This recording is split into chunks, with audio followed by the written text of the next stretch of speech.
شفت انت عملت ايه؟ انت برضو سبت الارض ورحت طالع عند المجموعه اللي فوق. انا بقول لك ان مجتمعك شعبك لا يحب الديمقراطيه. لا مش وغير يعني في طريقه للديمقراطيه يا عم. لا واحده انا معلش ده رايك. انا عايز اقول لك حاجه. ده احنا رأيك. خرجنا قبل كده امتى بالعدد ده؟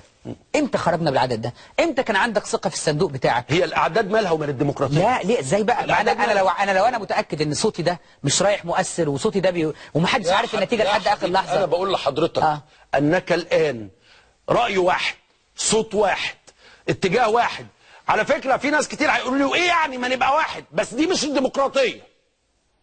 لا الديمقراطيه ان احنا نبقى كتير كل واحد وفقا لرغبتنا نتفق على واحد بالظبط بارادتنا. بالظبط كده. فانا بقول ايه يا جماعه؟ ان المود العام في مصر الان ليس مود ديمقراطي.